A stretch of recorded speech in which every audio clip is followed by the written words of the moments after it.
All right, so this is going to be the very first part of our crowdsourced marled magic sweater project that I'm going to knit for Adam Kragler. Now, what you're looking at here is my version of the marled magic sweater. I'll edit this video to include some much better pictures of me in the sweater so you can actually see what it looks like. But you can see there's a lot going on in this sweater. I'll even actually unfold it a little bit because it's a really big sweater. It's basically a poncho with sleeves, I suppose.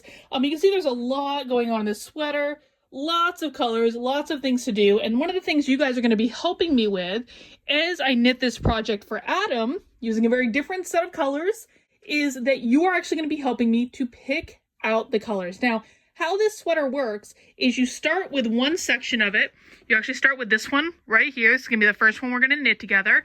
And then you build off of that section. It's going to look like a giant blanket for a little while. And then eventually we add some sleeves to it and it all comes together. But we need to start at the start, which is this meshy section right here. So there are a lot of different marling techniques we can use in this sweater. Marling is essentially when you hold two strands of yarn together at the same time. You can really see in this section in particular, it gives you a nice little pixelated effect, and it just looks really cool. You can see in this section, always two strands of yarn held together at the same time. Now, the first question I have for you guys is how I like to do this first meshy section is we pick one of those colors and have it be the standard all the way through. So we pick, in this one, I was very conscious in my sweater to have a lot of blue tones in it. Blue was the theme of the sweater, so pretty much everything you see has blue or cooler tones to it,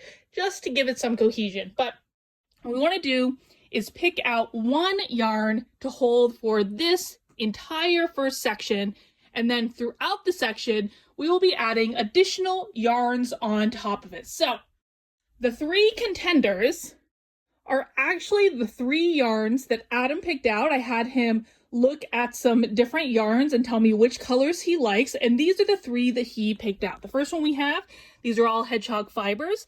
This is Vengeance. So you can see some nice greens in there, some nice oranges, some pinks and purples even. Really cool yarn. The next one we have is Truffle. So you can see Truffle is a little bit warmer. We do have those oranges and purples and pinks, but also some browns in there. It just feels a little bit warmer than Vengeance, doesn't it? Just like Truffle is like a nice open fire, where Vengeance is just a little bit cooler because it has the green. The last option we have is Pod. So Pod is much cooler. Again, it has greens and blues and oranges, but you can see that even though a lot of these yarns feature the same similar colors, they are all very different, and they're going to knit in very different ways. So we want to start by picking out one of these three yarns, and that's going to provide the base for this section right here. And then on top of that, once we know which one we're starting with, that's when I'll be able to pick out all these different little colors that I can marl in there with it to hold together with. We got some fuzzy yarns, we got some neon yarns. Marling is great if you have lots of little bits of yarn left from other projects that you just need to use up somewhere. So we're gonna do that. You don't need to worry about that part. I'm gonna make all that work out, but what I do need you to do is to come back and help me decide which color to start with. So again, the choices are Vengeance,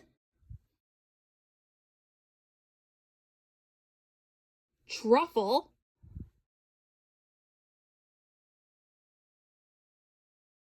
or Pod. So leave your thoughts about which one you think we should start with, and we can get this party on the road.